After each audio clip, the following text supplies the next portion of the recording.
Jumbo, my friends, and welcome to a full entire walkthrough of Kilimanjaro Safari here at Disney's Animal Kingdom.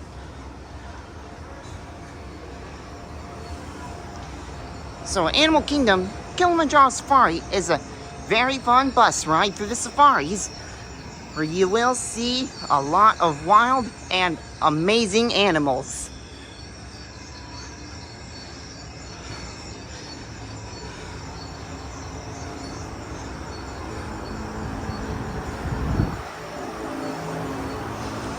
There's the safari booking office.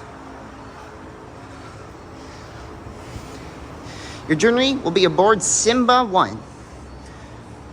Wonder if there's a bus named Pumbaa or Timon.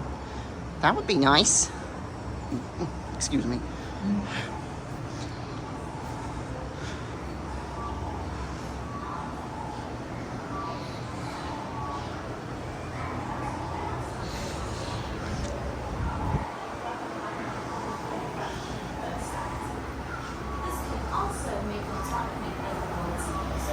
Want to take your pictures when your truck is moving slowly or stopped.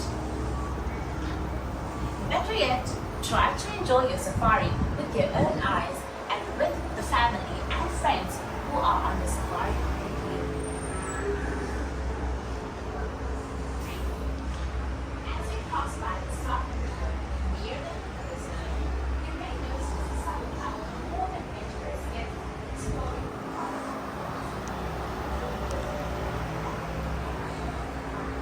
What kind of game should you never play cards with? Oh, I got mixed up. What kind of cat should you not play cards with?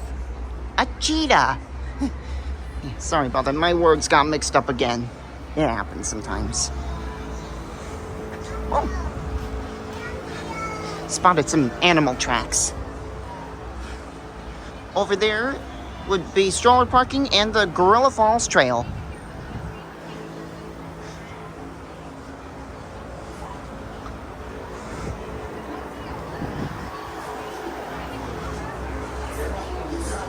There's the buses and the loading zone. There's the bridges and the bridge over to, well, the Gorilla Falls. Yeah, sorry, I accidentally lost my train of thought.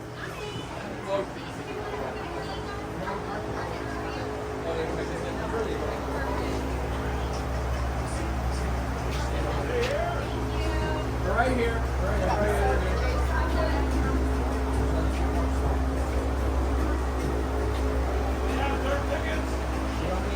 You don't need a ticket. You don't need them.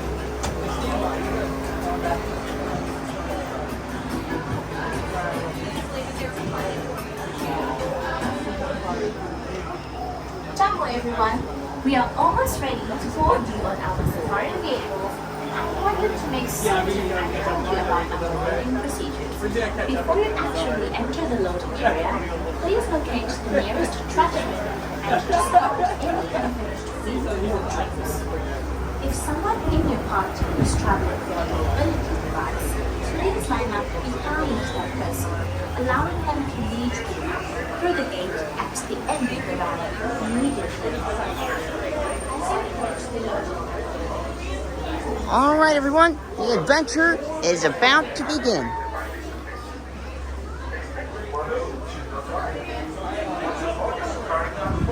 Oh, and there's the wheelchair loading zone. All right, everyone, here we go. Here, booty, my friends, that does mean welcome on board. Let's make sure we are getting comfy in those seats so everybody can fit. Once we start going, friends, there will be no seat changing, so we do want to take the time now to get comfortable.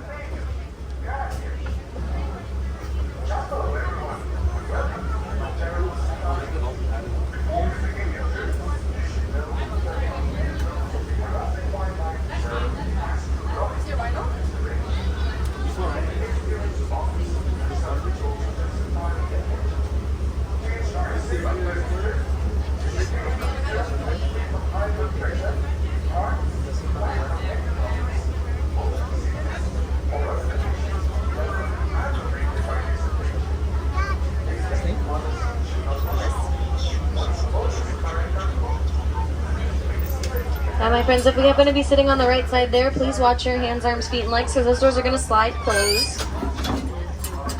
Your doors are closed. You're all clear. Asante Sana Warden, that means thank you in Swahili. Another word that we like to say out here on the reserve is twende, which means let's go. Now, my friends, I want to thank you so much for joining me here today. My name is Kat, and I will be taking you through the Harambe Wildlife Reserve. Now, friends, this reserve is home to the animals that we're going to be seeing, so we got to go over a couple house rules. We do want to make sure that we are staying seated all throughout the reserve. It's very important that we remain in the seats we are currently in.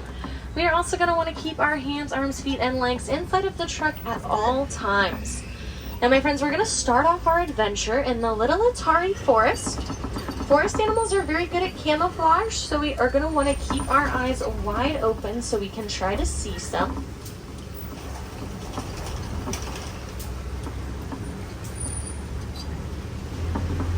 So if we look to my right there, I can already see one there. There's an okapi. Now, okapi, they are very shy forest animals. They do spend a lot of time hiding in the forest.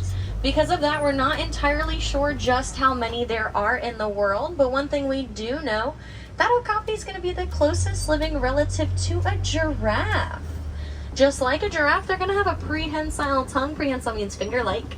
They're going to use that tongue to get the foods that they like to eat, the leaves and branches from trees.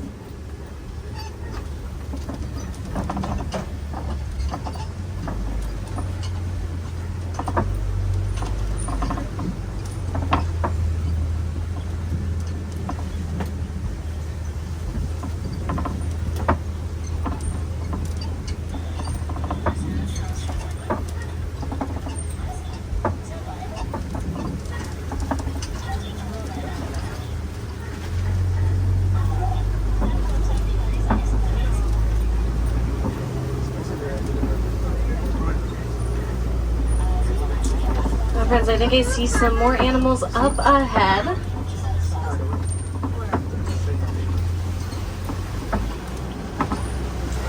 Now, right up ahead of us, it'll be on the left side, I can see a bongo. That is a type of forest antelope. Up on the hill, I can see another type of forest antelope that is called a greater kudu, the lighter tan one. You might notice both of those animals do have stripes. They're going to use those stripes for their camouflage. It helps to break up their silhouette as they move through the forest, makes them a little harder to see.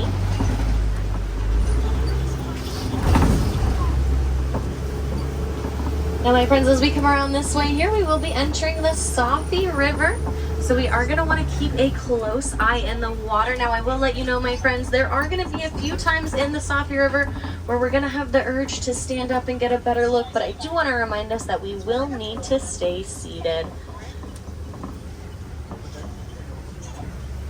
Now, if we look across the river there, I can spy some big white birds there. Now, those are called pinked-back pelicans. They get that name because during their mating season, their feathers turn a shade of pink. Those pinkback pelicans, they're going to be colonial nesters. That means they nest in grouped pairs, anywhere from 20 to 500 pairs grouped together. As we come around this way here, friends, we're going to want to keep a close eye in the water on the left. We are on the lookout for some Nile hippos. Now, hippos can swim, but they're actually not very good at it.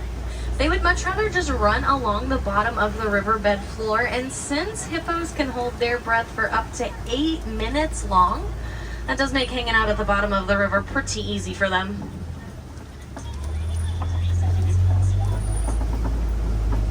Oh, I can see one there on the left, a little tough. Oh, there's a couple of them there.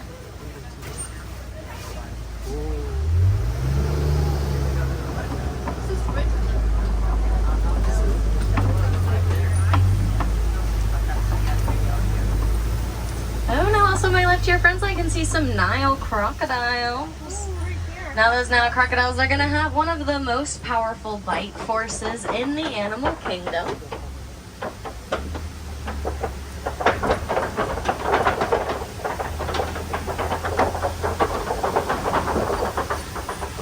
Now with those great big strong powerful jaws that those Nile crocodiles have, they're actually going to use them to be very good parents.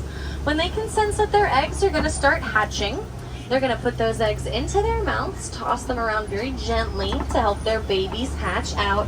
Then once those babies have hatched, if mom or dad suspect that there's any danger in the area, they're going to scoop those babies into their mouths and carry them off to safety. As we come around this way here, friends, we're going to be entering the African savanna.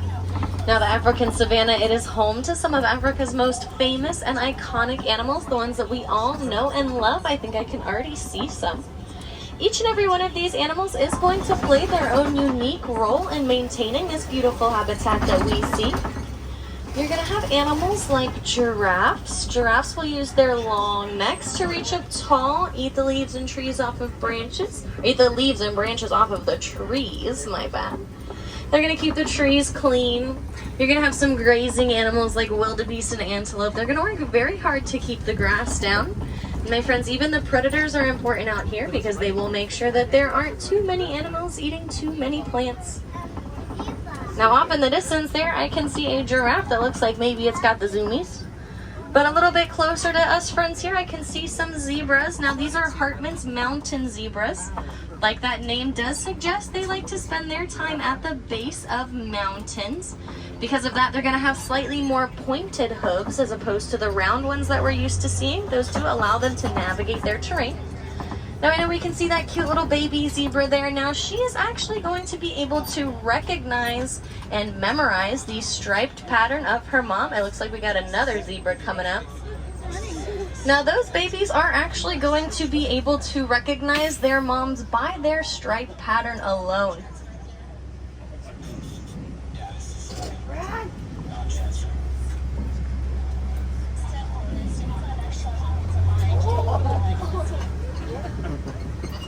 Now if anybody was wondering, a group of zebras, they're called a dazzle.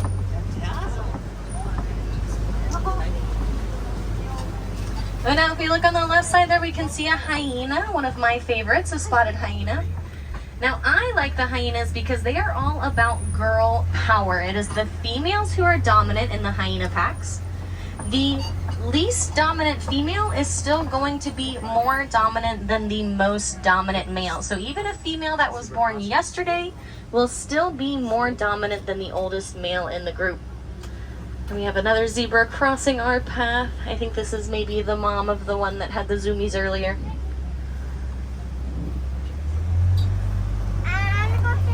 Now you might notice there's a little flap of skin that was kind of hanging off of the neck of that zebra. That's called a dewlap.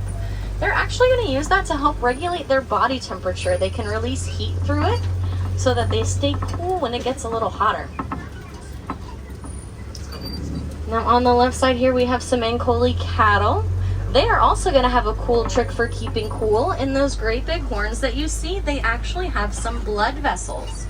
The inside of those horns is going to be structured like a honeycomb.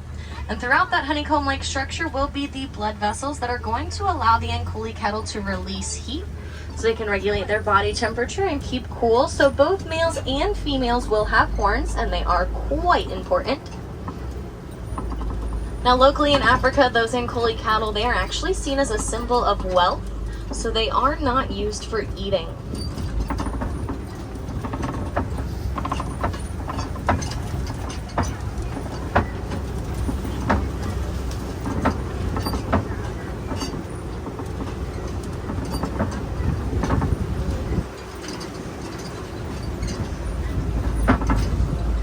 Can spot those zebras again on the right side there, all hanging out together.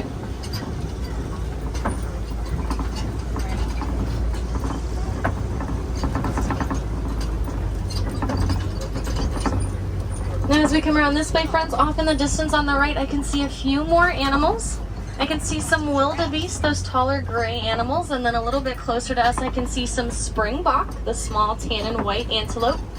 Now those springbok, they're going to be one of the smallest antelope, but they get their name because they've got a big jump. They can spring straight up into the air about 6 feet high. Now those wildebeest that we see up on the hill, we'll get a better look as we turn this corner, but wildebeest, they are migrating animals and they are herd animals. So that means that they like to move and they like to move together. About 1.5 million wildebeest will migrate anywhere from 500 to 1,000 miles within a year. And a group of wildebeest, they're called a confusion. Now coming up on our left side, friends, I can see some giraffes. Now if you take a moment to look at the spots on these giraffes, you might notice they're a little bit jagged. That's going to tell us that these are Maasai giraffe. However, that coat pattern, it is going to be unique to each individual giraffe. It's kind of like a fingerprint. There are no two that are the same.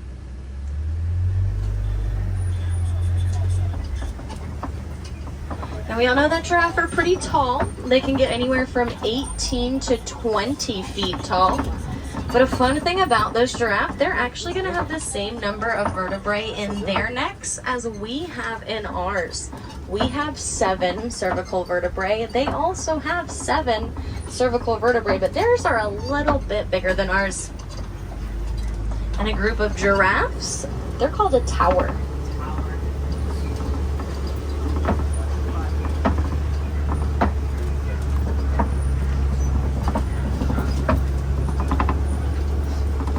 Oh, my friends, we will get a better look as we come down this hill, but off towards the left side in front of us, I can spy some African elephants there. Now, African elephants are pretty social. They do live in herds. The herd of an elephant is made up of a matriarchy, which means the females are in charge. And the females are going to spend pretty much their entire lives together. Now, elephants will mature at about the age of 13. At that age, it's not uncommon for males to go off by themselves, but a lot of times the males are going to go off together and they're going to form bachelor herds.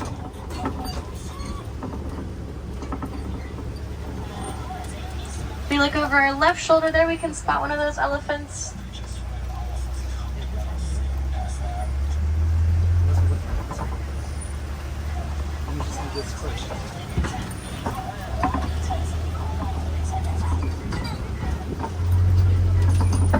Now, my friends, as we come around this way here on the left, we can see some flamingos. Flamingos just so happen to be my mom's favorite animal here on the reserve. Now, these flamingos here, they are greater flamingos. They're going to be the largest flamingo species and the palest pink. They get that pink color from the foods that they eat. They eat a lot of shrimp and brine, and both of those are going to be quite rich in beta carotene, which then gets absorbed through their feathers, comes out that pink color. And in case anybody was wondering, a group of flamingos, they're called a flamboyance.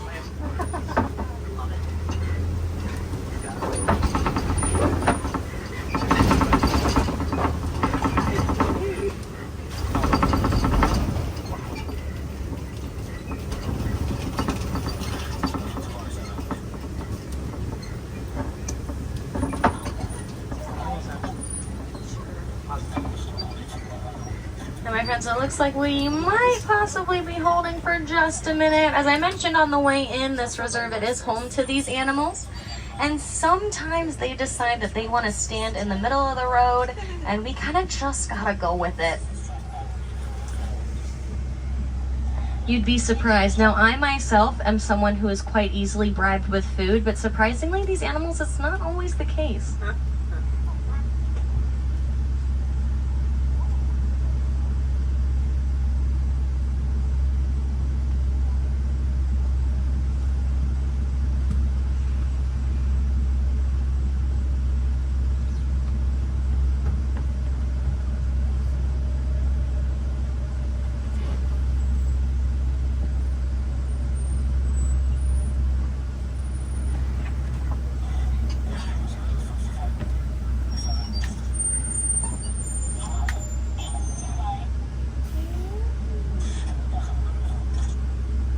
Oh, it sounds like maybe we're moving again, so we'll just need the kind of chain reaction to make it down to us.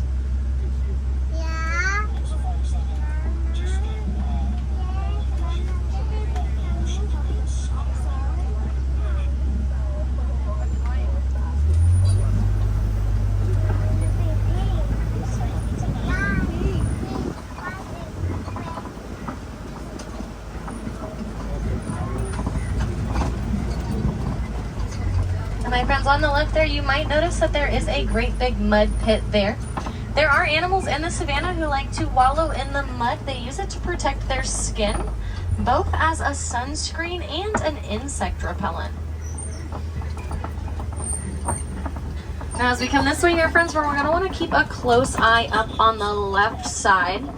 We are looking for cheetahs, but they can be really hard to find sometimes. I think I see one. Oh, I think I see two walking around up there. Now those cheetahs, they're going to be the fastest land mammals. They can run up to speeds of about 60 miles per hour, 60. However, they are sprinters, so they only, oh, there they go. They are sprinters, so they only maintain those top speeds for a few hundred yards or so. Now, one of my favorite things about the cheetahs do not roar, but they do meow. They make a chirping sound, and they purr. Now, most other predators prefer to hunt during the nighttime, but cheetahs like to hunt during the day. Because of that, they do have those black streaks that go down their face to reflect the glare from the sun. If we can see on the right side here, we do have a big white rhino. Now, my friends, it looks like as we make this turn, there might be another white rhino there. So I am going to ask for just a moment of quiet because white rhinos have amazing hearing. So I don't want to spook this one right behind here.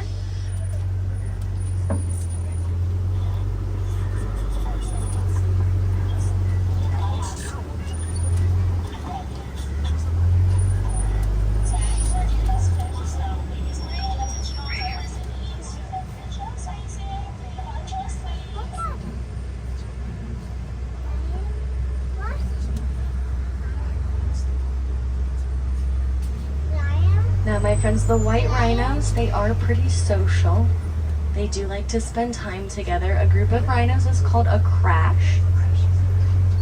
Rhinos can run up to speeds of about 35 miles per hour, but rhinos are a little nearsighted, so they might not see things till it's a little too late. If we look up on the left side there, way up on top of that rock, I can see a male lion. Now a little bit further ahead here, I can see a female lion. Now those cheetahs that we saw, I do want to thank you guys so much for that quiet there. We don't want to spook those rhinos. Now those cheetahs that we saw earlier, they might sound like your house cat, but these lions here are actually going to sleep like your house cat. Lions can sleep anywhere from 16 to 20 hours a day. Oh my gosh, look at that big yawn. Now when it comes to lions, it is the females who are going to go out and do the hunting. The males are going to stay back. They're going to guard the territory and they're going to guard the cubs. Now, my friends, the roar of a lion at top volume, it can get very loud. It can be heard up to 5 miles away.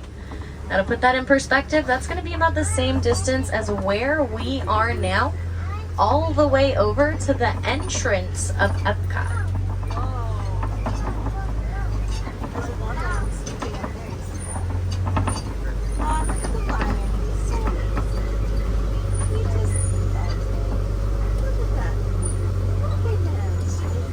You can see that big male sleeping there.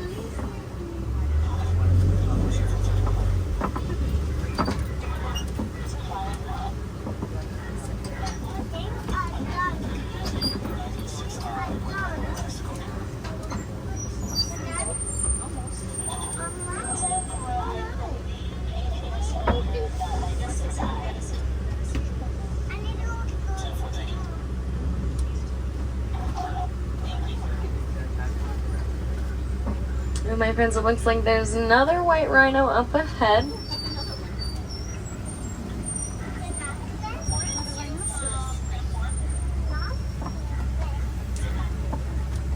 Now we still want to be respectful, friends, but we don't have to be quite as quiet around these ones because they are in the open. That other one I was just kind of worried because he was right behind those trees. But my friends, you might be looking at these white rhinos and thinking that they're not really white. Their name actually comes as a bit of a miscommunication.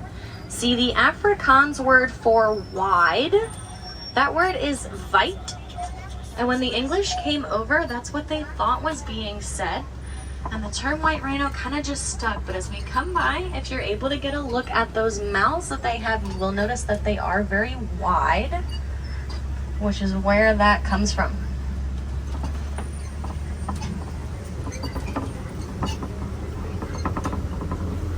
I love the rhinos. They're one of my favorites.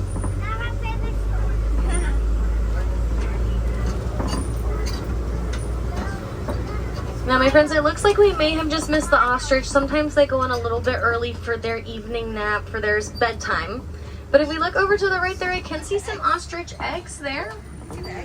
Now, those eggs, they're going to be super strong. An average size human could stand on one and it would not break. You may have also noticed that those eggs, they were not in a nest. That's because ostrich, they don't make nests. When your eggs are that strong, you don't really need a nest to protect them in.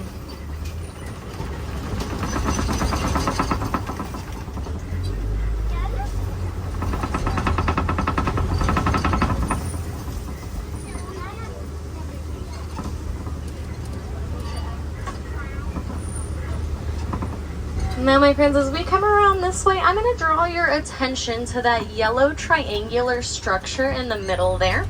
Now, that is a beehive. Now, we saw the elephants earlier. Elephants eat a whole lot, and because of that, sometimes locally back in Africa, they would end up eating the local farmers' crops. But we found a solution to that. We found out that elephants don't like bees. So we found that if we put a bunch of those beehives around the farmers' crops, the elephants are no longer enticed to go anywhere near that. And it has really been able to greatly reduce the poaching rates, because we want the elephants around for a long time. We love the elephants.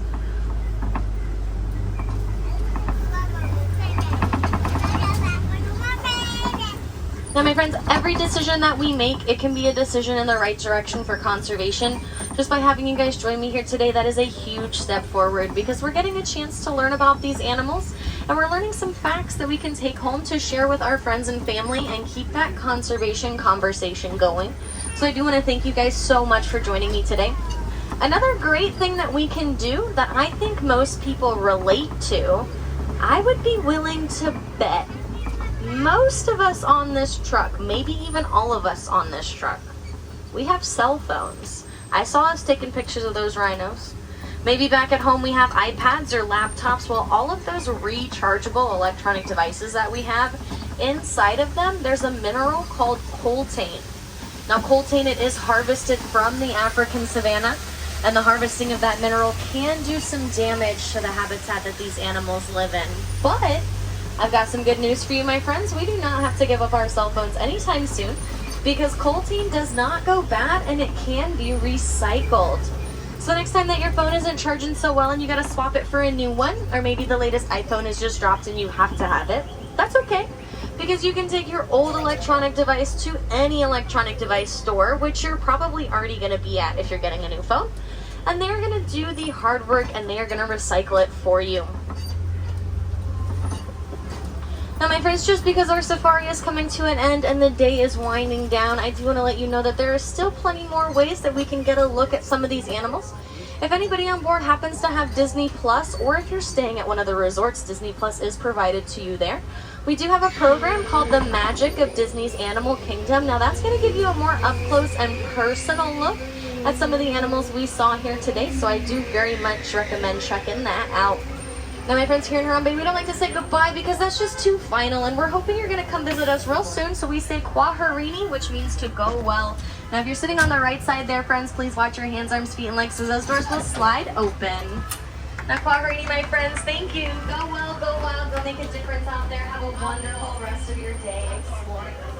Well, everybody, I hope you enjoyed this full entire walkthrough of Kilimanjaro Safari. Be sure to like and subscribe for more videos. And, just like the bus driver said, Kwaherini. Well, see you real soon.